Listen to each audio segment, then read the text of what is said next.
Hello, everybody. My name is Jason Gomes, and I just wanted to share a couple things that I love with you, science and history. And I've been doing a lot of research into this particular subject for the last 3 years. And here are some gems that I just wanted to polish up and show to the world. One of the people that is lesser known in history, which is really unfortunate, was Nikola Tesla. And he was a brilliant person. He was kind of eccentric, but he had a lot of incredible ideas, and he's essentially the one that's responsible for the electric age as we know it. So the point of this presentation is to inform the general public of the history of the electric age, display technological insight of Nikola Tesla to achieve unlimited energy globally, concept as they apply to current events, and understanding energy diffusion patterns and fractals, the ramifications of stepping into the next age of humanity, or the age of humanity that's free of the dependency on fuel sources and corporate structuring. So one of the things that's pretty interesting is Mr. Thomas Edison was accredited with much of the electric age. And he was a brilliant person, but it's more political that he is the better known of the two scientists, because Nikola Tesla was by far a much bigger dreamer and, by all accounts, more brilliant person. So what happened, the downfall for Mr. Tesla, was having become obsessed with wireless transmission of energy around 1900, Nikola set out for his work on his boldest project yet, a global wireless communication system to be transmitted through a large electrical tower for sharing information and providing free electricity throughout the world. With funding from a small group of investors that included financial giant J.P. Morgan in 1901, Tesla began work on his project in earnest, building a lab with a power plant and a massive transmission tower on site in Long Island. And basically what happened is he was underfunded from the very beginning. He only got $150,000 from J.P. Morgan. And in order to complete the tower, it probably would have cost about $1 million. But he simply wanted to get started immediately. Well, what happened after he began was that Marconi used his patented information to create the radio at a much lower price point than what Tesla had promised for his radio system. At that point, he had run out of money and he needed to have more money to finish the project. But once J.P. Morgan found out that it was actually for the transmission of free power and coincidentally transmission of radio waves, he completely pulled out of the project because he was heavily vested in the electrical industry, both in copper production and power plants, and he held several patents which were enormously profitable. So he, being the shrewd business person that he was, completely backed out of the project and left it to fall apart, basically, until Nikola Tesla declared bankruptcy and the site was destroyed. So before they tore it down, this is what Wardenclyffe Tower looked like, and Nikola Tesla was able to display transmission of wireless electricity for 26 miles, and much of his research notes were actually confiscated upon his death by the FBI for national security reasons, because he was also involved in a lot of other projects which were high up as far as the government's secrecy was concerned. So the basic concept is, imagine that you had a tuning fork placed several hundred feet underground. So this tower goes underground about 300 feet and it rises up 167 feet into the air. And as the electricity surges into the tower, it causes it to vibrate or resonate. So what you can do is you can create a specific frequency for the electricity to flow into, which causes a compound effect, because the Earth has a natural resonant frequency.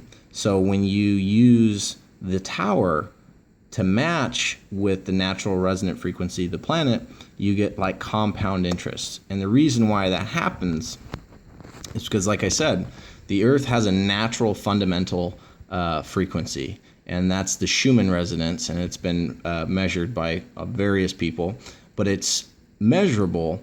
And what Nikola Tesla did is he used, imagine this being one wavelength, he used much smaller wavelengths which perfectly fit inside this larger wavelength.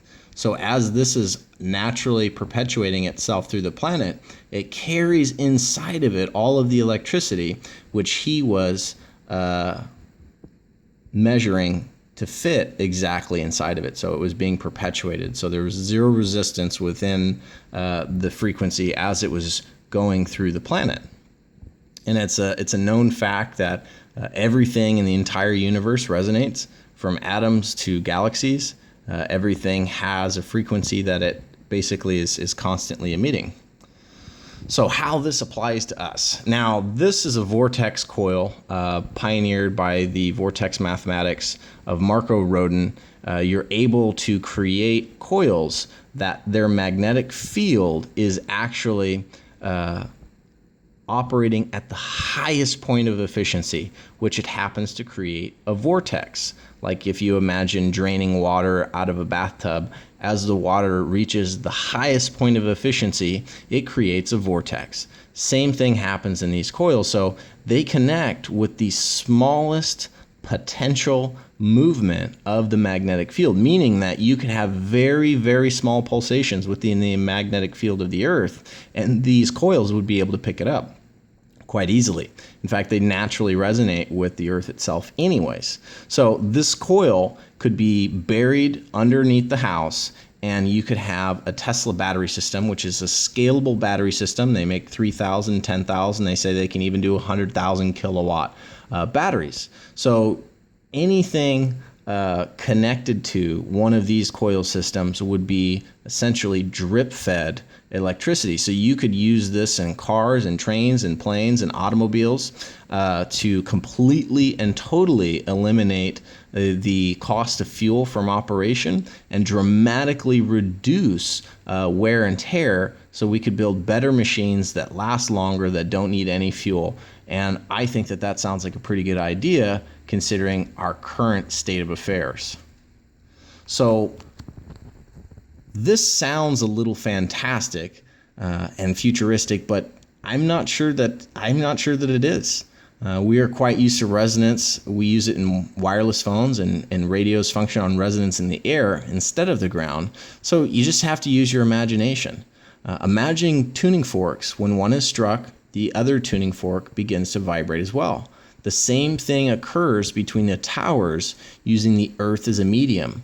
Resonating all towers synchronously, the Earth's magnetic field resonates the vortex of the magnetic field coils, of the vortex coils, inducing electric current. They all operate on vibrations that can be picked up by any tuned receiving coil. Basically, anything with that special geometric shape will be able to tune into and tap into this power anywhere on the planet. Now, this is actually a picture of cymatics. And what cymatics is they use sound so that we can see the interference patterns as sound goes from the center to the out and back again. It creates these very intricate interference patterns. And you see nodes and antinodes. So the nodes are the darker spots where there is no movement, seemingly, and the antinodes are where there's a lot of movement or a lot of light. And by understanding this type of science, we can see how matter and energy interact, and you'll notice that they're just naturally forming geometries, natural paths of energy where frequency interference patterns and recurrent fractal patterns create everything that we see on the planet. And what I mean by that is, in nature, you can see these recurrent fractal patterns happening over and over and over in every single aspect of nature. And this is not new information. The Greeks, the ones that theorized the atoms, arguably one of the most advanced civilizations that Earth has seen, as far as thinking is concerned, was in ancient Greece. And they, noticing these patterns, they were well documented and mathematically defined thousands of years ago. The Platonic solids of geometry are named after Plato, the Greek philosopher credited with discovering them and documenting them. And subsequently, pretty much all this information has been forgotten as it was deemed like theological. But I think it's even more relevant today than it might have been then, because we need to be able to create better technologies. We need to be able to make things that operate at the highest peak of efficiency. What my goal is, my plan is to create an exhibit where children and adults can understand, see, and play with energy, frequency, and harmonics, because I have faith, by and large, people are good, and once empowered with knowledge, will make enormous strides towards a better future for everyone on the planet. And that's what this is really about.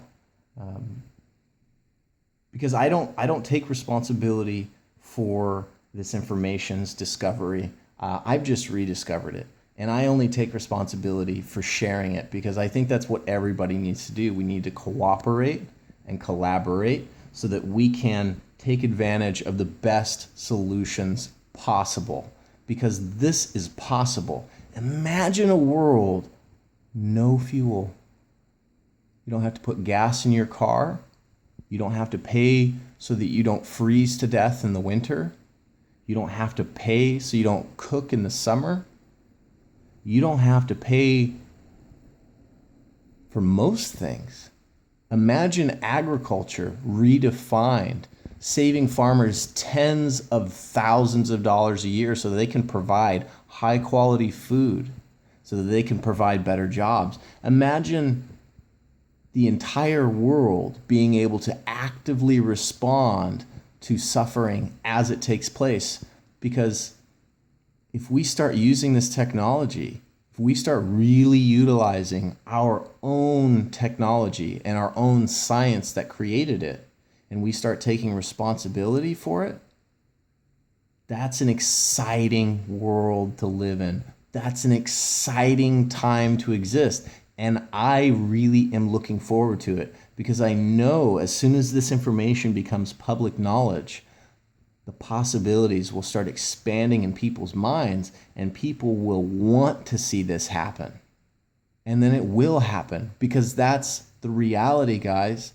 We in the United States are the only ones that have the freedom to do this. We're the only ones that can make this happen right now, because it's possible. It's possible to create a better future for the next generation, rather than just give up like it's not possible to do something amazing. We are amazing. We are incredible. And we create possibility with our imaginations. And I'm just trying to share with you something that I've spent a lot of time imagining. And I appreciate you taking the time to listen.